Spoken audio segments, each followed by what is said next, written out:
Moran and for the hearing with the new NASA Administrator, Bill Nelson, who we are so pleased to be able to welcome back to the Senate.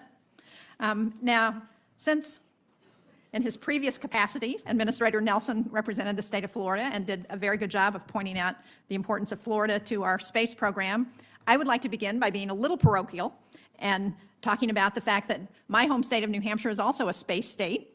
We had the first U.S. man in space was from New Hampshire, Alan Shepard, and of course our teacher in space, Krista McAuliffe, was also from New Hampshire. New Hampshire made parts that provide communications, thermal protection, fluid transfer, and more for NASA missions operating in deep space. And we still build and operate major instruments on NASA satellites to study solar physics, the moon, and the Earth. And we are very pleased that at the University of New Hampshire, we have one of the most expansive and best regarded heliophysics programs in the country. So we are very ready in New Hampshire to contribute across the board to the exciting science, exploration, and aeronautics included in NASA's $24.8 billion budget request.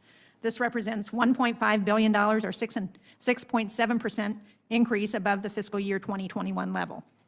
Now, there's a lot to like in this budget request. It includes a $20 million increase for NASA's Office of STEM Engagement, which we know is critical to our future. The funding will allow more students to contribute to NASA's mission with hands-on learning so they can join a diverse science and engineering workforce in the future. And of course, as we think about what we've got to do in the future, we have to address climate change. And climate change, as we know, is an existential threat that's already compromising infrastructure, economies, and even military installations. And I know the administrator appreciates that because he's seen what's happened in Miami and the fact that we've got to address the changes in our climate. So what this budget does is step up our commitment to NASA's world-class Earth science research so we can better understand our changing planet, and also to sustainable aviation so we can meaningfully cut aircraft emissions. I'm also pleased to see the other investments in science enabling ongoing missions to continue and providing funds needed due to the impacts of the COVID-19 pandemic on NASA centers and its commercial and academic partners. With respect to Artemis, NASA's missions to send the first woman and the first person of color to the moon, there has been a lot of discussion of NASA's decision to select only one contractor for the Human Landing System demonstration mission to land on the moon as early as 2024.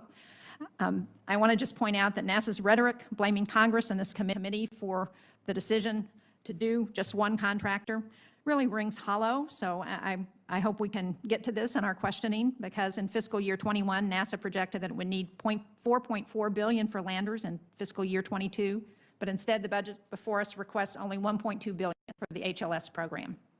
I'm interested in how NASA intends to stimulate competition while continuing progress towards its planned program that will use the Gateway as a basis for excursions to the moon. Now, I know that you're not going to be able to answer some of these questions because of the ongoing GAO protest of NASA's decision. However, I hope we can discuss where competition is really critical to bring the best value to government.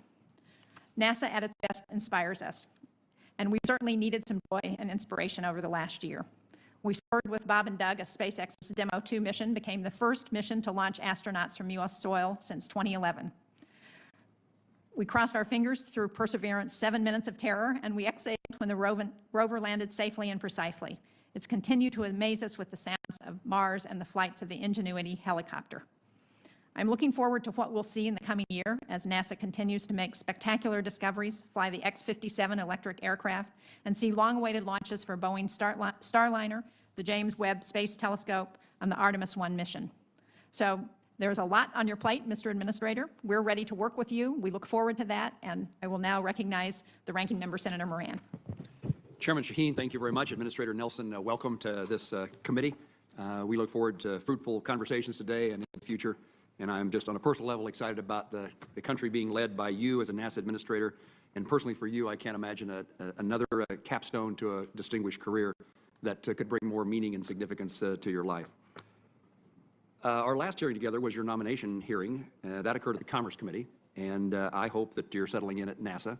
I say that so I can remind you, as you did earlier, that I'm not only an authorizer but an appropriator, and we look forward to being a partner and an ally in advancing a cause of space for our country. You have the opportunity to lead an organization that's known throughout the world and serves as an instrument of discovery and inspiration for both young and old. I'm reminded about the inspiration and how it can affect people. I would highlight the story of Clyde Cessna and the effects he had on Kansas that last even till today. Clyde was a farmer in Rago, Kansas, with a knack for mechanics, who attended an air exposition in 1911 and became determined to build a plane and fly it within his grasp. For 5 years, he worked on his designs, ultimately starting production in 1916 in Wichita, Kansas, to build airplanes. And ever since, Cessna's name has been associated with civilian aircraft. And today, partnerships can be found between NASA and Kansas, utilizing our state's aerospace strength while working to advance NASA's toward their future goals. NASA's proposed fiscal 2022 budget is $24.8 billion, an increase of $1.5 billion over the current budget. In this budget exists a number of inspirational opportunities that will certainly be the spark that leads to future that we cannot imagine today. We are creating more Clyde Cessnas every day because of NASA. I've seen the Artemis 1 rocket in action, the Orion capsule, and the flight hardware being built for returning to the moon, and there's no question that seeing our astronauts return to the lunar surface will have a lasting impact on the lives of future scientists and engineers. The Perseverance rover and Ingenuity helicopter are bringing us new and exciting events from the surface of Mars, and NASA will soon be flying an experimental aircraft that will enable hypersonic flight in ways that were not ever before possible. I'm pleased to see that STEM education is back in the budget for NASA. It's been an issue for this subcommittee and our full committee for a long time. NASA has the opportunity to capitalize on its missions to encourage students across the country, no matter where they live, to pursue activities in STEM. The nation needs these activities to maintain and grow our capabilities for the future. As other nations begin to make strides in space exploration, we must maintain our lead and leadership in space. The proposed budget presents a vision of what NASA is capable in these unique times. I thank you for coming today, Administrator Nelson. I look forward to our conversations, not only today, but in the future, on how NASA can accomplish its goals. Thank you, sir. Thank you very much, Senator Moran. We're delighted to hear your testimony. Madam Chairman, Senator Moran, returning to these halls brings almost a catch in my throat because it was one of the greatest honors of my life to serve with you all in this institution. And indeed, basically a lifetime of public service. I must admit, I'm like a kid in a candy shop now. And every day has just been one excitement after another. So this morning, very early, I went to Russia and I came back, participating in a global space conference that was held in St. Petersburg, Russia. Followed up later in the morning with a call with the president of Roscosmos, talking about our mutual interest. I certainly made note of the fact for him to remember that two nations that, while on terra firma, have had some difficulty with each other, both as a Soviet Union and now Russia and the United States. But ever since 1975, we have cooperated, and we have not only cooperated, we have worked and lived together in space ever since General Tom Stafford and General Alexei Leonov rendezvoused and docked, and those two crews in the midst of the Cold War in our difficulties with the Soviet Union, and yet they demonstrated what can be done if you will reach beyond the politics. And that has continued. Example, the Russians have built the International Space Station with us. You think about the station, think about going to the football game from one goalpost to the other goalpost to the end of the end zones. From end zone to end zone, that's how large the space station is right now on orbit.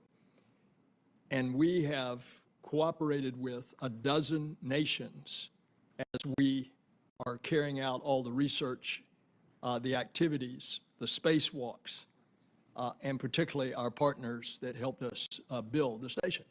Now, I'm mindful of your time because I have heard witnesses that drone on, and I'm not going to. I want to leave it for you to ask questions.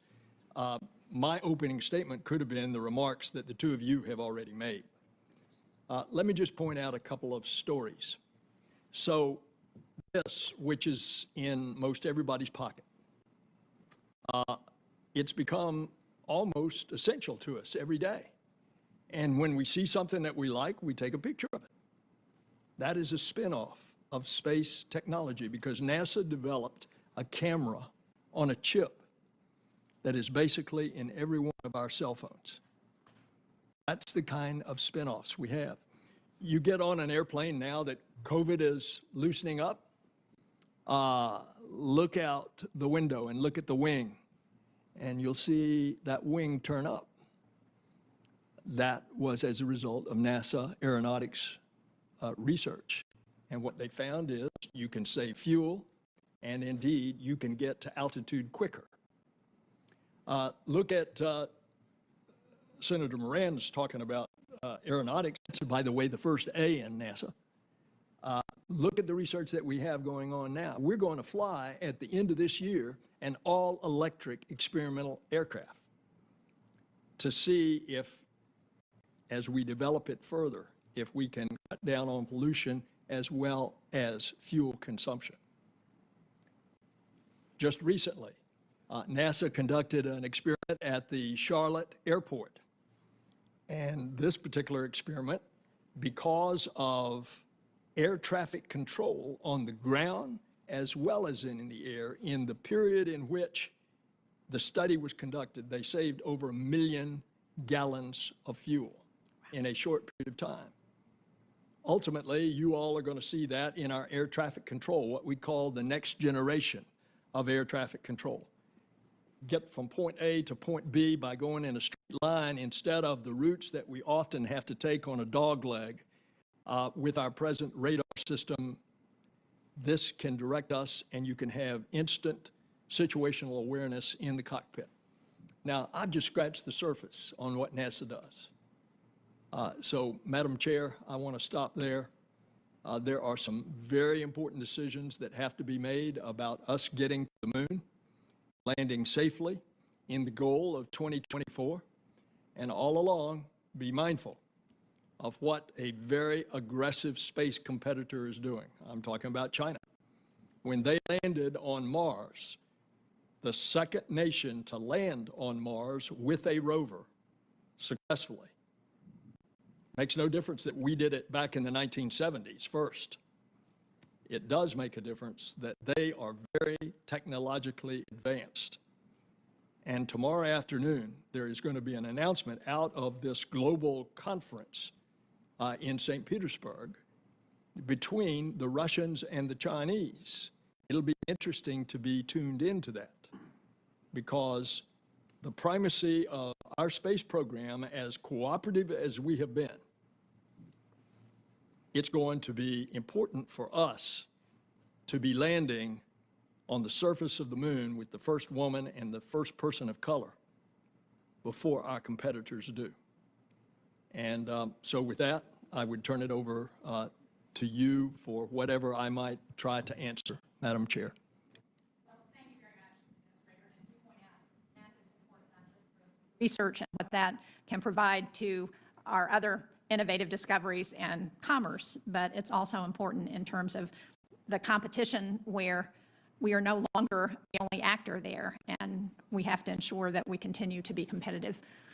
I want to go back to the issue that I raised in my opening statement that we discussed briefly when we had our phone conversation, which I very much appreciated, and that is the issue of one provider for the human landing system. So as we've seen from commercial cargo and commercial crew, having multiple providers can keep the cost of services down and ensure that when a problem comes up with one provider, it doesn't shut down the whole International Space Station. So what's the best approach for ensuring competition for lunar lander services? And do we ultimately need 2 demonstration missions, or can we ensure competition in the sustainable phase? Yes, ma'am, we do need to. Competition is good. It brings the best cost and the most efficient route. The fact is that before you were kind enough to confirm me in this position, NASA had requested $3.4 billion in this current year in order to get this competition going. There were 3 major competitors. At the end of the day, the appropriation was $850 million. Approximately $400 million of that was used as the kickstart to the initial competition. And Dynetics bid about $8.5–9 billion, and these were fixed price contracts. Blue Origin bid about $6 billion. SpaceX bid $3 billion. And so before I arrived on the scene, NASA did a source selection, and the board decided that they did not have enough money in what was the run out on the budget in order to have a sustained and qualified real competition. Although each had their own technical proficiency, and yet you see where the fixed price bids had come in. And that was the source selection board's decision. What I would propose to you, Madam Chair, and Senator Moran, Senator Braun, good to see you, is that you all consider additional monies for ensuring that there is the competition. Now, we're in this never, never land right now until August the 4th because of the GAO protest. And of course, that decision will have a bearing on this. But going forward, we're going to have, one way or another, a competition for a lot of landings on the moon over the next decade and a half. In which case, this country boy from Florida thinks that you ought to have competition. Now, there are many different ways to skin a cat, as you all know. And that is, you've got a jobs bill coming along. And there is, in one form, a recommended R&D component in that jobs bill, aside from just straight infrastructure. By the way, in infrastructure, NASA has a lot of buildings that are deteriorating. And if you've got a space center in your various states, they will know, the senators will know about that because of the deteriorating condition. For example, the big building down in New Orleans that puts together the core of the big rocket, it's got holes in the roof, and they need some money to repair that. But the jobs bill is a way that you could fund NASA's needs, not only for infrastructure, but also for this additional money to try to give us the competitive competition over so that we can down select 2 landers at least, let them compete, and ultimately have the source selection board decide on one. Well, just so I'm clear about what you're saying with respect to this mission, as I understand what you're saying is that there are lots of opportunities for competition in the future. We're going to get a resolution from the GAO at some point this summer. And so for this mission, you see only one contractor. Well, the decision was that for the first demonstration landing, there was only enough money to award one. But we're not going to the moon to have one demonstration landing with humans. We're talking about utilizing the properties of the moon to get ready to go to Mars. And so that's going to require many landings, and those need to be competed. Now, that's if the GAO upholds the NASA selection board decision. If they throw it out, then we go back to the beginning and we start it. And there, of course, is where we would need resources to do a vigorous competition. And again, just so I understand, in that case, what you're suggesting is if the GAO throws out the bid, that NASA would be coming back to this committee to request additional funding for competition? No, because I'm requesting that right now and suggesting that a way to do that is the jobs bill. Okay. For that additional funding. Unfortunately, this committee won't make the decision on the jobs bill. That would be nice if we could expand our ability to do that. But it would be. As a matter of fact, you all may be making that at the 11th hour at the 59th minute.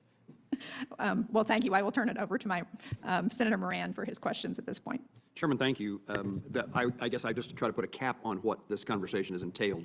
There is nothing in this budget request, the administration's budget request, that asks for this subcommittee and the full Appropriations Committee to fund an additional competitor in this process. Is that true? That's correct. It's a very robust request, but the hard reality is that if we want to do competition on down the line of all the landings that need to get started right now, there's going to need to be more money, and I'm suggesting that the jobs bill is a way that you could do that. Well, Senator, Administrator, I'm not trying to create banter here, but you're having to do the same thing we have to do, which is prioritize our spending. Let me ask about the Artemis landing date. I've seen what you've said in public. The budget request does not contradict or propose a different date from the previous 2024 goal, as far as I can tell. I know that these ambitious goals and timelines often spur motivation, as well as provide a mechanism to incite decisiveness in decision-making. The calendar says 2021, and there is a lot still to be done in order to land our astronauts on the moon. If NASA receives exactly the budget that is being requested for Artemis in the appropriations process, when do you believe we will land astronauts, that first woman, that first person of color on the moon? I wish I could give you a precise answer. The fact is that 2024 is the goal. Space is hard. And if you look at the history of development of spacecraft and rockets, you often run into situations in which, in fact, there is some unknown that occurs, and you see delays. So we've got to be soberly realistic about this, but the goal is 2024. And the budget that you're requesting meets that goal? Assuming that the assumptions that are made today, that your budget would meet that goal of 2024? Unless you want competition. And I've suggested a way in which to do that. Senator, may I add one other complicating factor? Please. I think, this is my personal opinion, that I think you're going to see a very aggressive China. You're going to see a Chinese government that understands all the value of the success in space. We've already seen how they are glowing in the afterglow of their landing on Mars with a rover. I think you're going to see an aggressive program of them landing on the moon. I am stating what is out there already in the press. And so I think that's going to become a question for you all as policymakers. What is the value to the United States that we get back to the moon first and get on with this program in preparation to go to Mars? Did what transpired with the landing by China on the moon, did it change any calculations as to what we are doing at NASA or formulate any additional ideas about technology? It certainly has my attention, and I have suggested to you in landing on Mars is no small feat, which they did. Yes, I misspoke. Thank you for correcting me. And I think you're seeing statements being made by the Chinese government that they don't want to wait around until the 2030s to land on the moon with humans. And tomorrow, as I mentioned in this global conference in St. Petersburg, Russia, we are expecting a statement being made jointly by China and Russia as to what their plans are. Let's see what that is. You and I had a conversation just briefly before this hearing started, and I was highlighting for you something that I was pleased to know that you already knew. Last December, the Kansas Department of Transportation and the Federal Aviation Administration finalized an agreement to establish the Kansas Supersonic Transportation Corridor for use in testing non-military aircraft that fly faster than the speed of sound. As the first and only such commercial supersonic flight test route in the nation, in our interior, we would welcome NASA to utilize the 770 nautical mile long corridor within our state to further NASA's supersonic efforts. As NASA moves forward in their X-59 testing, can I assume that you will keep me and my staff updated on the selection of flight paths for that X-59, and that ask you that this opportunity that Kansas has helped create be utilized by NASA? Of course. And Senator, Kansas is to be commended that they are forward-thinking enough to realize that there is the advance of technology, and as we are developing this X-59, so that you could fly supersonic and do it over land as well as over the ocean. What you all are saying is you want that supersonic aircraft to say boom over that corridor that you have created. And what this research is to develop that supersonic aircraft that doesn't go the big boom when it breaks the sound barrier, but that it is a much more muffled sound that does not become a problem in flying supersonic over populated areas. Mr. Administrator, thank you, and just ask you to allow me the opportunity to highlight for you that capability in Kansas for the X-59 testing. Thank you, Chairwoman. Thank you, Senator Moran. Senator Kennedy. Thank you, Madam Chair. Mr. Administrator, congratulations. Thank you, Senator. I think the President has chosen well, and I'm so pleased that we're going to get to continue to work together, and I mean that, Bill. Well, it's my privilege. Your budget, your budget request includes $390 million for, quote, construction and environmental compliance and restoration. Now, we need, as you probably know, about $174 million to restore and repair Michoud and Stennis. Is that included in your budget request? Well, it's going to be if you'll help us. We'll help you. And Senator, before you came in, I have already named Michoud That's what Bubba was telling me. and pointed out there are holes in that roof where we are putting together the first core, the first stage of the rocket before it's shipped Yeah. to the Stennis Space Center, where then the engines are tested with a live fire. And not only at Michoud and at Stennis, but every NASA center, 10 of them, and 10 facilities. And there is crumbling infrastructure, and we desperately need it. And I'll tell you, one of the things you could do with this infrastructure bill coming along, we can only squeeze out so much in the president's budget, but you've got a wonderful opportunity. As conservative estimate, NASA needs about $5 billion to address its infrastructure needs. The chairman of the ranking member of the full committee, Senator Shelby, has pointed out to me on a number of occasions that he's got an administration building, a headquarters building at his center, Marshall Space Flight Center, that's got to be torn down. Yeah. It's just in terrific disrepair. So we really have these infrastructure needs. Let me ask you, let me switch gears here slightly. The SLS heavy lift rocket, as you know, is being built for Artemis missions, so our astronauts can return to the moon. Beyond the planned Artemis crew missions, what will be the role for SLS in the next decade as you see it? Can it be used, or will it be used for cargo-only missions in support of staying on the moon, or our journey to Mars, or will we use it to launch scientific missions? What are your thoughts? All of the above, Senator. The first 3 missions are with regard to, and by the way, I wish, Madam Chair, that you all might consider doing a CODEL at the end of the year to come down for the launch of the most powerful rocket in the world, the Space Launch System, SLS, with its spacecraft on the top called Orion. And it Great idea. will launch uncrewed. It will go way out beyond the moon, come back, the capsule will land in the ocean. If all goes well, then within 2 years, we will have the first crew. This is Artemis 2. Go out beyond the moon, maybe do a cislunar orbit, and this come back. Artemis 3, which is the one, Madam Chair, that we're goal is 2024.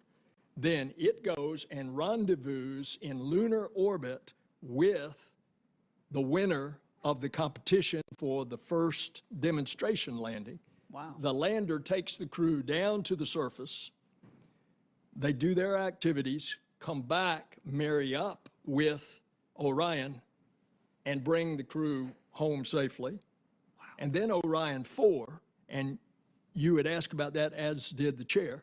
Orion 4 has an enhanced upper stage because now it's got a bigger load, not only the spacecraft on top, but the first component of the so-called space station that will go in lunar orbit called Gateway, which will be built with our international partners and will serve as a way station as we build and develop the technologies to go to Mars. Wow. Well, I'm out of time, but let me say again, Mr. Administrator, I'm very grateful you're willing to continue to share your good judgment and your experience and your expertise with the American people. And Bruce, I'm so pleased we'll continue to work together.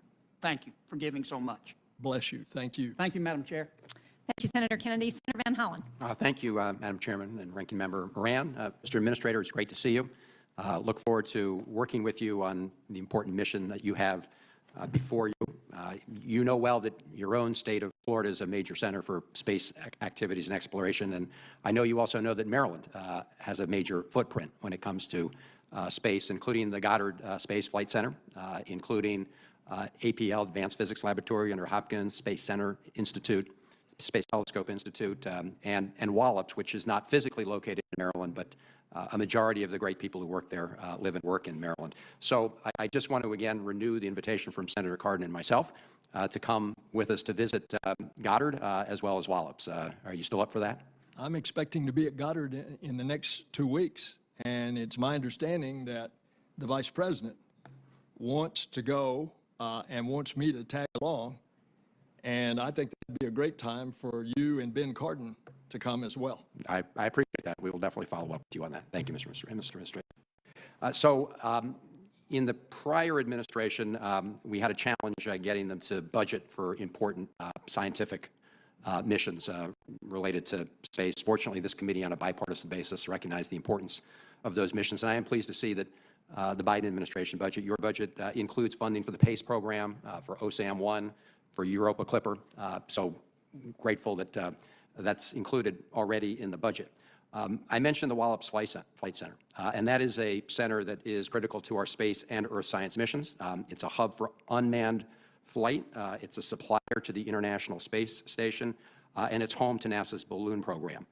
One item missing from the budget that was submitted by the administration is the 21st Century Launch Complex program, and we'll be working again on a bipartisan basis, I hope, to make sure that we fund that important program. And I understand that you intend to request $5.4 billion for infrastructure in support of upgrading NASA's facilities. I think I may have overheard some of the conversation. Is that part of the annual appropriations, or you said that's part of the American Jobs Plan? That's the jobs bill. All right. Well, let me just say Goddard and Wallops both have a number of shovel-ready projects, including, when it comes to Wallops, something called the Wallops Island Causeway Bridge. It's the single access point to the Wallops complex, and it's 60 years old and overdue for replacement. So could you agree that we'll continue to work together to make those investments as well as investments through the 21st Century Launch Program? As a matter of fact, Senator, your bridge is #1 on the list. And absolutely, of course, the President proposes and you dispose. And so this is a partnership. As I had said to the chair, there are more ways to skin a cat than one. And the jobs bill is an opportunity, not only for infrastructure, but for R&D as well, which is desperately needed if we're going to have the competition for the human lander that we've been talking about previously in this hearing. Appreciate that. As you know, and I know you agree, that we're strong when we put all of our talent on the playing field, and that's, of course, true in the area of STEM. And Maryland has a number of terrific HBCUs and MSIs that are leaders in this area. Morgan State is among the top 4 colleges in the country, graduating black engineers. It's one of 11 HBCUs that has an R2 doctoral research university status. Bowie State is the first university to receive a satellite collaboration with NASA, and University of Maryland, Baltimore County has recently been awarded an extended support by NASA for its Center for Research and Exploration in Space Science and Technology. Look forward to working with you on that. I think, Mr. Administrator, this is a priority of yours in terms of making sure that all of these universities are part of the NASA's efforts to strengthen STEM. Is that right? Yes, sir. And the President's budget is very robust in STEM. It's a significant increase. And by the way, this has a relationship to each of your states because the space grant goes into every state. And for example, minority research and education university projects are another way to enable a greater opportunity to reach out to minority students. So I think you just look at what are we confronting? Okay, go back 50 years ago. We were going to the moon. It was the great space race with the Soviet Union. We did this tremendous, successful feat of landing humans on the moon and returning. What did that do to education in science and technology and engineering and mathematics?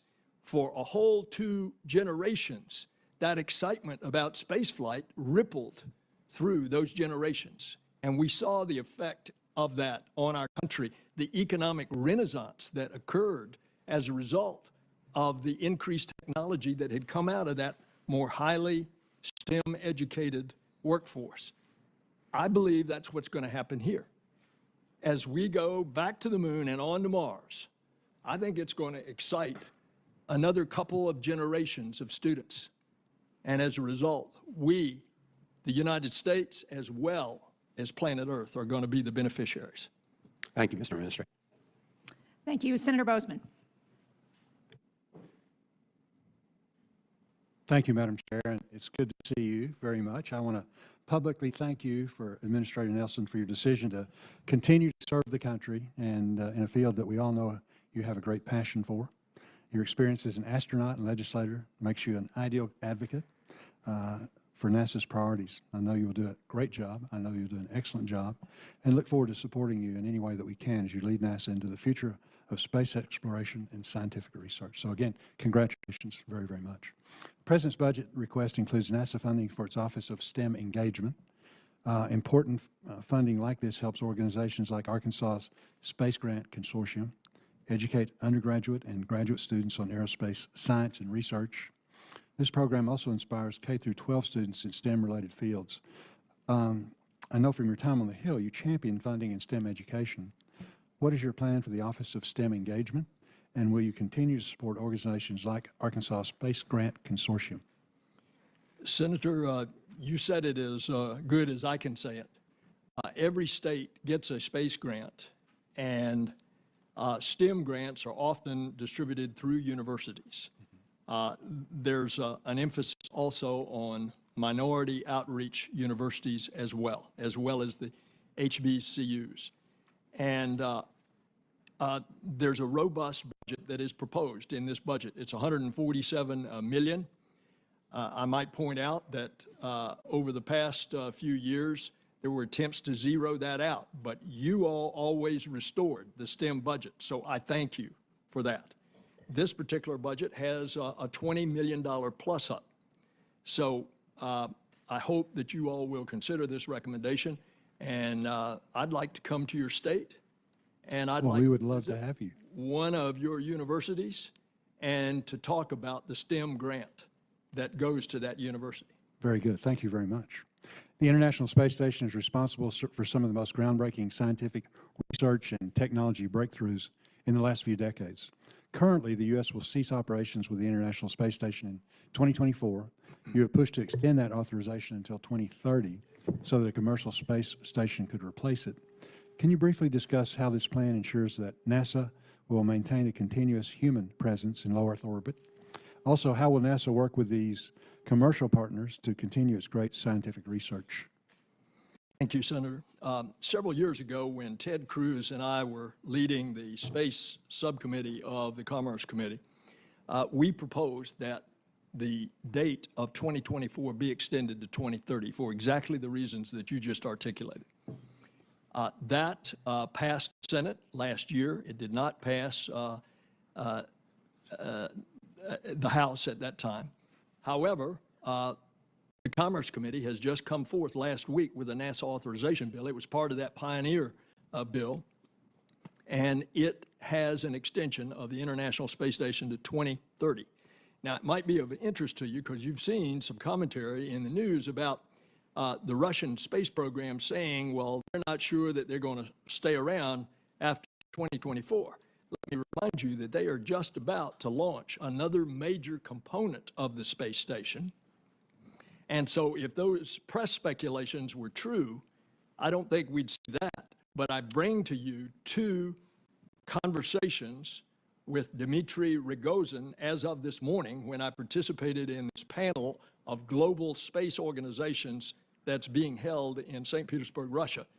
And he was very bullish about cooperation. And I would just in passing point out that no less in Keir Simmons' NBC interview of Putin in the last few days, President Putin actually talked very favorably about the cooperation with the U.S. in space. Very good. Thank you, Madam Chair, and again, congratulations. Thank you, Senator Bozeman. We are going to keep the administrator very busy because he is now committed to go to New Hampshire, Kansas, Maryland, and Arkansas. About all 50 states, Madam Chair. Senator Manchin. Thank you, Madam Chairman. Administrator Nelson, so good to have you sitting there in the position you're in, and we feel a lot better, I can tell you that. Every NASA mission relies on a team of scientists and engineers to design, manufacture, and verify that these spacecraft can indeed reach their intended target. You can't just point a rocket in the sky and light the fuse. You have to verify that your trajectory reaches its destination and validate through complex calculations it'll work. In the 1960s, those were done by hand. And for our most important flights, it was Katherine Johnson, a West Virginia native, that did them. Today, we use software to make those calculations. The NASA's independent verification and validation facility in Fairmont, West Virginia, bears her name and proudly carries her tradition by ensuring that this software is safe, reliable, and can be trusted to ensure our missions are completed and get home safely. Safety costs money, as you know, and the IVMVs, the budget has been flat for over a decade, To address gaps in funding in the past few years, NASA has required its mission directorates to pay a portion of IVMV's funding. And that's just a kind of an if and situation. So I think the most logical solution is to increase the IVMV's budgets so that NASA's mission directorates aren't forced between their budgets and safety. Everybody's robbing Peter to pay Paul. Didn't know if it was on your radar screen. If you could look into that, try to be considerate and help us on that, sir. I will certainly look into that, Senator, and if I might, tell you a story about Katherine Johnson. If you all happen to see the movie Hidden Figures. Oh, it's the greatest. It is an exact true story about how John Glenn, the first to climb into that Atlas rocket that had a 20% chance of failure, and it was the first time that they were using a computer on the trajectory, and he did not want to rely on that. He wanted a backup of Katherine Johnson to make her mathematical calculations by hand to verify. That tradition, that legacy has now extended to what is in your state of West Virginia, the independent verification. Well, if you can help us on that, just so they have their independent funding, because they're relying on other sources just to survive. Let's go visit that together. Okay, you're not that far. I can take you and your lovely bride, and we'll go enjoy a nice week. Are you flying the airplane? I can if you want me to. I better check. I'd be careful about that. I'm not sure we want that. In 2018, I was honored to, as you talk about Ms. Johnson, in 2018, Administrator, I was honored to have the privilege to meet Katherine Johnson and her family before her passing during a dedication ceremony for a statue of Ms. Johnson at West Virginia State University. And it's a historical black university in Charleston, West Virginia, and that was her alma mater. She went there when she was 14. It is my hope that the students who pass by the statue every day are going to be reminded of her legacy and inspired to keep their passion for knowledge alive. After her passing last year at 101, I led my colleagues in unanimously passing a resolution honoring the life and achievements of Katherine Johnson. That represents the very best of us, breaking down the barriers, race, gender, ensuring safety. Astronauts on countless missions during decades, which you just mentioned, one of the most famous, John Glenn. Unfortunately, NASA today is still underrepresented by women of color, particularly in its most senior levels. So I would ask, how many Katherine Johnsons have we missed over the years? How many young women, people of color and others from rural areas like West Virginia, could we have brought hidden figures like Katherine into the limelight? So I don't know. I know you're just coming on, putting your staff together and all of your ideas that you want to accomplish. So I guess I would ask, what is NASA intending to or doing to continue to encourage diversity, not just in NASA itself, but the STEM education of young children and students around the country? This is very important to the President. It's very important to me. When I participated in the Space Shuttle program, we saw the first effort, by the way, by an African-American woman to help NASA bring diversity into the astronaut corps. It was in the class of 78, first Space Shuttle astronaut class. The lady who played Lieutenant Uhura on Star Trek, the original Star Trek television series, Nichelle Nichols, after she had been an actress, she was approached by NASA to go out and recruit minority candidates and women. And that's reflected in that first astronaut class, where the astronauts basically had been test pilots, all white males before. And qualified women and qualified minorities didn't even know that they would have a chance, so they wouldn't apply. She was successful in doing that, and we see the results all throughout the astronaut corps. A lot of this goes back to STEM. You've got to provide in all communities science, technology, engineering, and mathematics education. And in your university, you will have space grants, Senator, in West Virginia, and they come directly out of this program. We're going to reach out to you with that, and we have WVU and other universities there that have a little bit of activity there, and I think it could be a lot more too. But I look forward to working with you. I'm so glad that you're settled back in and back on the Hill with us. Thank you, Senator. Thank you. Thank you, Senator. Thank you, Senator Manchin. We will do another round, at least one more round, maybe two, for those people who want to stay. And I would like to go back to climate science, Mr. Administrator, because as you know, NASA is the biggest funder of climate science in the government. But of course, it's not the only one. And NOAA, Energy, EPA, there are many other agencies that address the climate crisis. And one of the challenges is how those agencies all work together to address climate, the research, and what we can do to respond. Can you talk to NASA's role in climate science and how you see NASA working with those other agencies?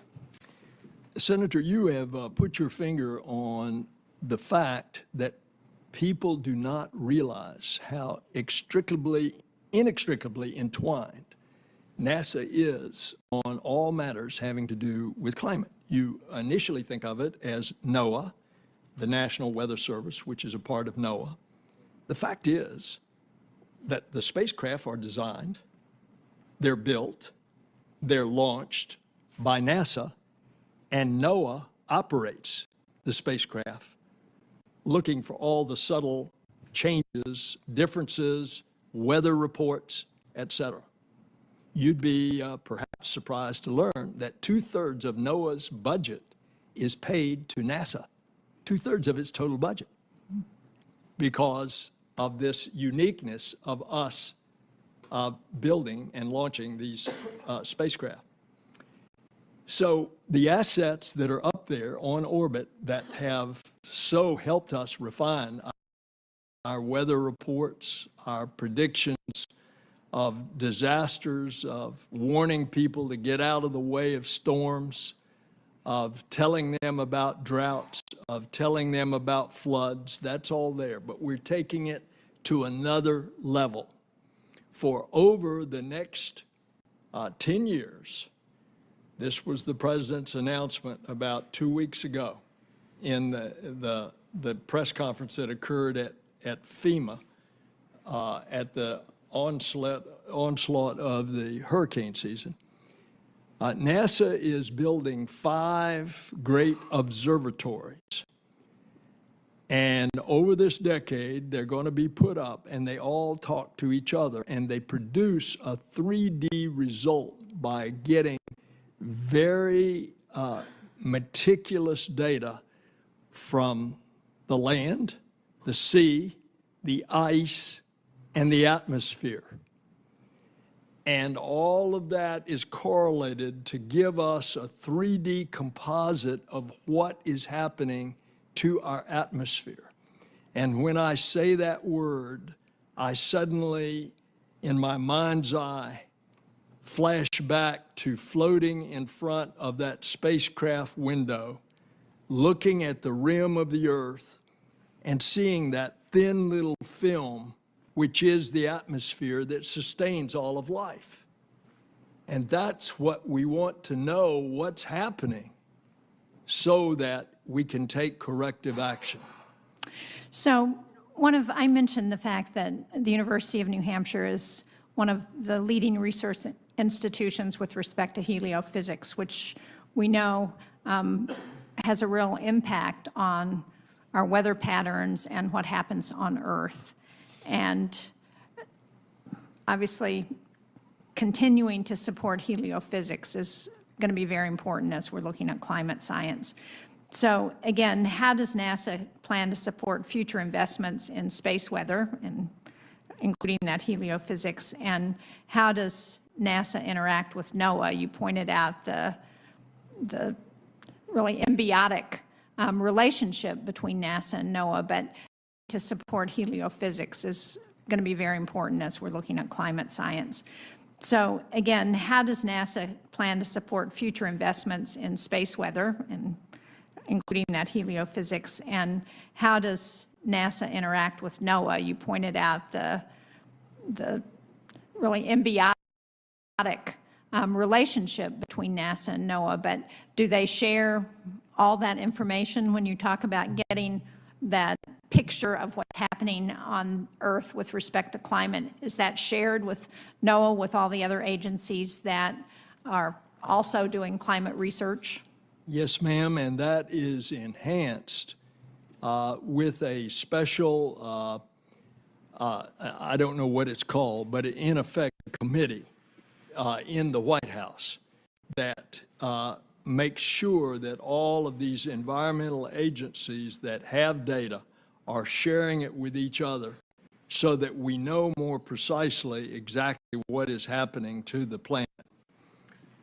So that, for example, that we can warn farmers that a drought is coming, or that we've got the ability to look down with these highly sensitive instruments from space that can tell that farmer that there is a disease in the crop, or to look at that forest and say that there's a disease in that forest that otherwise us earthlings might not have known, but that was caught on the instruments in space.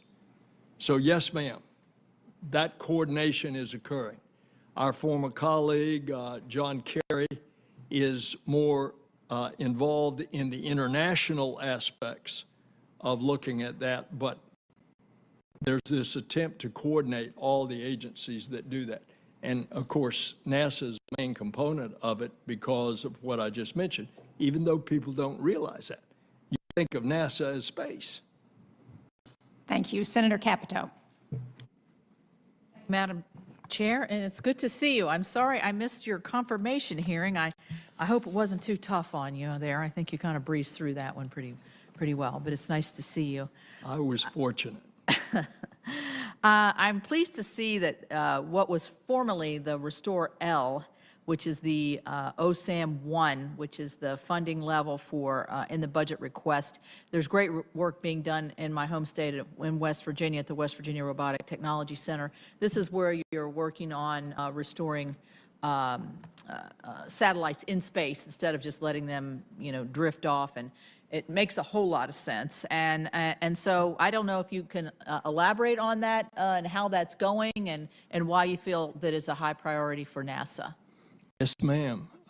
When you put up a highly sophisticated instrument and it has a glitch, or say it starts running out of fuel, and here's this multi-million-dollar spacecraft, we are now developing the technology that you can send out basically what the Hubble rescue mission did with astronauts to repair the Hubble defective lens, in this case, to go robotically to the spacecraft that needs this mechanical fix, this additional gas in order to have the fuel that it needs to continue its life, or whatever repair is there.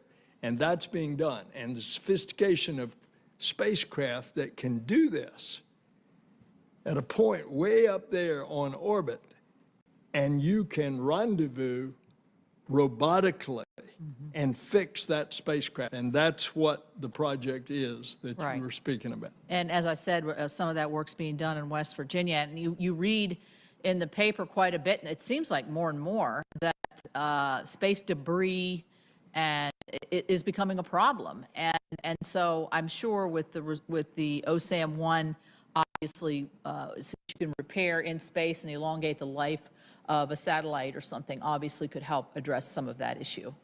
Yes, want to ma'am. comment on that. And in this budget of the president's, there's $227 million there. Great. For this project. Great. I know Senator Manchin mentioned the IV&V Center in our state as well, and we're very proud of the workforce there. They do a lot of internships with West Virginia University and Fairmont State. I think they still have capacity there to help across really all parts of government to do the verification that they do. So I would just encourage the emphasis that you all at NASA have put on that facility to increase the footprint and utilize the workforce there. Because it's not like they've got plenty to do, but they have some more capacity, I think, where they could do more. So Yes, ma'am, and I said to him that I hope the two of you will invite me to come. I'd like to go with you. I want to see it. yeah, it's And something. then I told him a story about Katherine Johnson. She was an amazing, amazing woman. Which brings me to my last thing I wanted to ask you. We had Peggy Whitson, who was a very famous female, is a very famous female astronaut, who interestingly is going to be the pilot for one of the a private venture into space. I saw her name listed.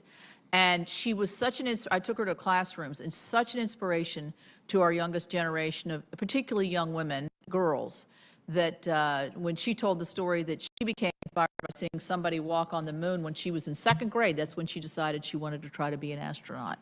And we've also did a remote with a female astronaut who was actually American, who was in Russia at the time. I think I told you this on the phone. And that there again, to that next generation of dreamers and aspirational young women, is this a big area of influence for NASA in terms of trying to diversify the workforce in a lot of different ways? But I'm specifically asking about women, so I know there's going to be one going to the moon. I'm excited about that. Absolutely. I go back in my history, I've already recounted for the committee that the first real breakthrough on astronauts in diversifying was the class of 78, the first space shuttle group of astronauts. And a lot of it came from NASA having a contract with a former actress who played Lieutenant Uhura Oh. on Star Trek. And she went out and recruited women and minorities. And that was quite a diverse class that broke the mold of the test pilot who could only be so high and had to weigh so much in those early space days. And so now we've got a very diverse astronaut corps. Same with the employees at NASA. We are being very mindful to diversify. This, I believe, is directed for the entire executive branch of government, but I take it very, very seriously, as I did as senator.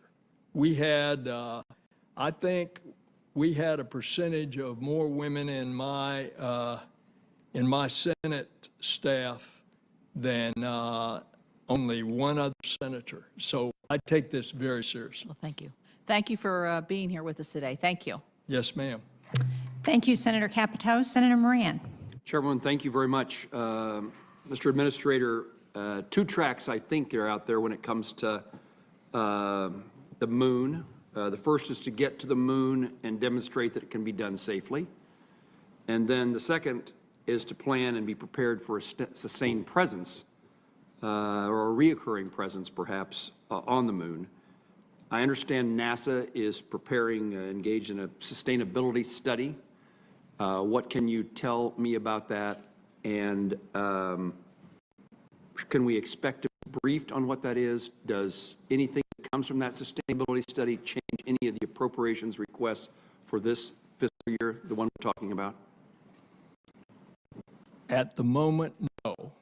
However, everything's on hold until the GAO makes their announcement on the competition for the first demonstration lander.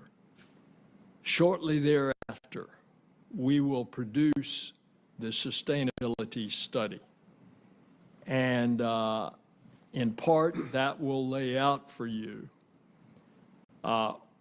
what is the realistic cost as we are going forward with all of these landers that we're going to be doing on the moon in preparation for the Mars mission, the activities on the moon as well. And it will demonstrate what is it going to take to sustain this for us to be serious about going to Mars. Now, presently, our technology to go to Mars is that it's going to take 10 months or so to get there under conventional propulsion or even nuclear electric propulsion that we're starting to research. But once you get there, you're going to have to stay on the surface for at least a year, if not 2 years, because of the alignment of the planets, so that Mars and Earth get closer so that you can get back within that time frame. If we had a breakthrough propulsion technology that we could sprint to Mars and get there, as some of the research being done, in 39 days, then you could be on the surface for a few weeks and then return. But that technology has not been developed yet. And so these are the kind of things. How are we going to protect astronauts from getting fried by a solar explosion? Earlier, one of the senators had mentioned about, well, you, Madam Chair, heliosphere. That's a study of the sun. And of course, one of the things that we have to be concerned about is a nuclear explosion on the sun, which is a solar explosion, and it sends out all of this radiation going all over space. If you don't have your astronauts protected, and you can imagine, as a matter of fact, we just missed it on the moon back in Apollo. A few weeks after we had landed on one of the missions, there was a solar explosion, and there would have been some irradiated astronauts had we been exposed. So when we're thinking about a long trip to Mars, or when we're thinking about having some kind of habitat on the moon in preparation to learn about having a habitat on Mars, then that's another technology that we are going to have to create. We know lead does it, we know water does it, but those things are heavy. So we're trying for a breakthrough, and this is just another example of some of the technologies that we are going to have to develop for as we venture further out into the cosmos. Senator and Administrator, you highlight or point out that the trip to the moon is certainly more than a trip to the moon. It's related to future space exploration, and at the moment generally focused on Mars. And I mean, I would encourage, we want to make sure that our visit to the moon is not just a visit, it's not just a planting a flag or the bragging rights, that it lends itself to more on the moon, on Mars, and beyond. And I assume that takes a balancing act in trying to figure out what it is we do today in preparation for tomorrow. Now, you've described that. Is there anything else I should know about that, or? The reason we want to use the moon in preparation to go to Mars, moon is 3 days away. Mars is months and months away. So we can use the properties of an airless vacuum on the moon with 1/6 gravity in preparation for long duration space flight and habitation on the surface of Mars, 1/3 gravity. And it's going to get very technically complicated to do that. And I look forward to getting educated on it and bring some of those smart people to this committee to tell you about what all we're going to have to do. In a spacecraft, for example, if it took us 10 months to Mars, and suddenly they land and they're in 1/3 gravity. What has that long trip in 0 gravity? Can we start some kind of cylindrical spacecraft that will rotate with a centrifugal force that would create an artificial gravity that would make that long-duration space flight more palatable? We're seeing what long-duration space flight does in the space station. It's one of the reasons for having the space station right now on low Earth orbit. See what that does to the human body. I appreciate your suggestion of bringing those scientists and experts, not intending to speak for the chairman, but I think we'd both be very interested in that kind of opportunity. My final concluding question, James Webb Telescope, are we behind, are the challenges that have delayed us for so long seemingly behind us? I certainly hope so, and I believe so. And the most recent report that you've heard that there's a delay, this is very minor, and it has nothing to do with the spacecraft or the rocket. It has to do with the preparation of the rocket by the Ariane folks, and it's the Ariane rocket because they've only got one vehicle assembly building, and they've got 2 Ariane rocket launchings before the telescope launching. So it has only been moved from October 31st, 2 weeks later, to the middle of November. And that's another codel that you all may want to consider going to. What's the launch date? This November. This November. And by the way, once that's up there, this will just blow your mind. The universe is 13.5 billion years old. This telescope is going to look back in time to the first 150 million years since the Big Bang and capture the light from that time. In other words, it's going to look back in time 13.35 billion years. And what it's going to show us is what did it look like? What was the competition at the very formation of the first galaxies? And that is going to be revolutionary, what we find out about astrophysics and astronomy. And you know that we're picking up exoplanets already with the Hubble Space Telescope. We're seeing conditions around other suns, stars, where they have planets that revolve about them. And it is thought that we are discovering other worlds that could be like our own.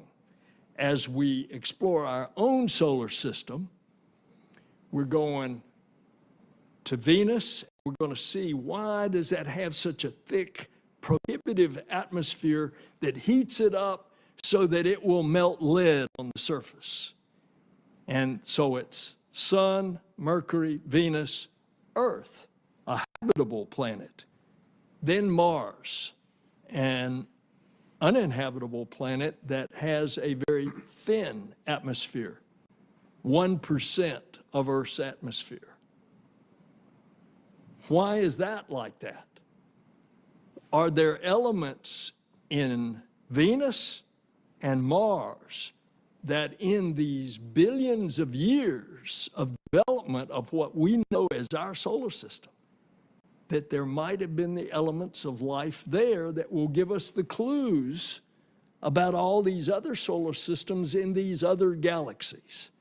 It's going to be an exciting time, and that's what the Webb telescope's going to do for us. Administrator, thank you for your brevity. Yes, thank you for your smile.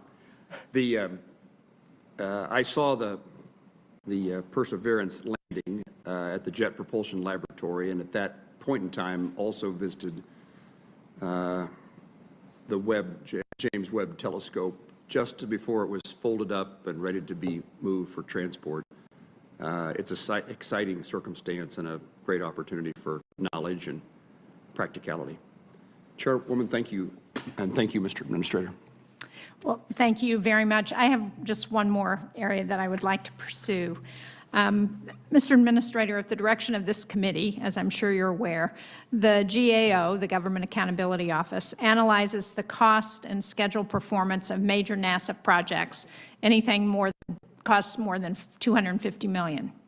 And they found that for the 5th year in a row, both cost and schedule deteriorated. And while I know that COVID contributed in the last year, the decline over those 5 years can't be attributed to COVID alone. So can you tell us what you're doing to improve project management, particularly in those high-risk, high-cost projects? Yes, ma'am. Think back to what I said. Space is hard. And when you develop very sophisticated things, often you get delays. And if it's not a fixed price contract, like we made the landing on the moon with humans, that's fixed price. And you often get these cost overruns. I am committed to continue to try to improve NASA's acquisition management discipline. I think there's a lot still to be done on that. Clearly. And I'm going to try. The GAO has recognized that NASA has made significant progress in their latest 2021 iteration of their high-risk report, and specifically NASA was credited for improvement in 2 of 5 criteria areas: leadership, commitment, and monitoring, that GAO considers as they determine NASA's future standing on their high-risk report. But, you know, more has to be done. Thank you. I appreciate your commitment to addressing this.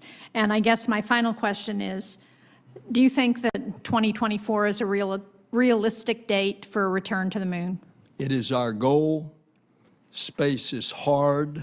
As I just said, when you're pressing the edge of the envelope, often you get delays and you get technical things that happen that you didn't anticipate. But the goal is still 2024. So I'll take that as a maybe. Yes, ma'am.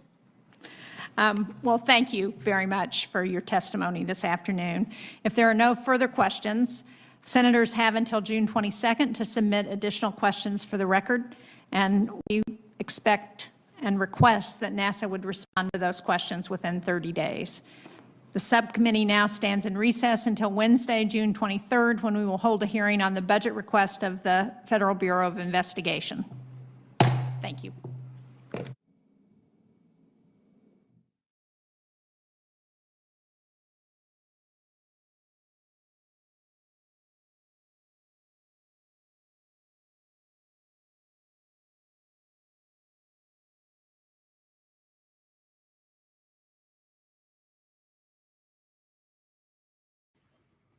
So, yeah, thanks everyone for joining us. I know this was a little bit of a surprise stream. We found out about this subcommittee or Appropriations Committee meeting a little bit just right before it started. So we tried to jump on here as quickly as possible and bring that to you guys. We're trying to follow HLS and Artemis as closely as we can and bringing you guys kind of those updates. A lot of really amazing points that Senator NASA Administrator Bill Nelson mentioned on various topics, including the HLS contracts, the Artemis program, really just boiling down the Artemis program to, you know, these are the next 4 things that we're doing, and then talking the long-term stuff about the moon and the Mars and habitats and future engines and a whole lot of different things.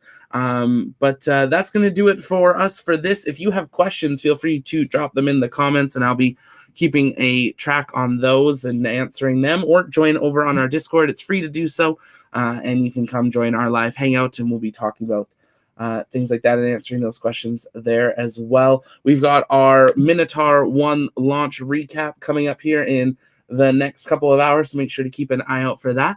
And don't forget to like and subscribe so you never miss another space news video, launch video, recap. So many things are happening. We're trying to keep on top of all of it. Thank you so much to Space News Pod for the support, and all of you for the support of just hanging out this afternoon and watching this. And we will be excited to see what happens with the Appropriations Committee and what happens with the budget for fiscal year 2022. We're still waiting for the GAO protest, which I believe they said is end of August, that we're waiting for that result. So even no matter what happens with the fiscal year 2022 budget, the 2021 budget could still be changed or ordered to be used differently depending on what happens with the GAO. So lots of moving pieces, as always, with NASA. But this is the launch pad here at the pad. We try to cover everything space, space flight, space engineering, and the future of space. And this is Zach signing off. Have a great day, everyone. We'll see you soon.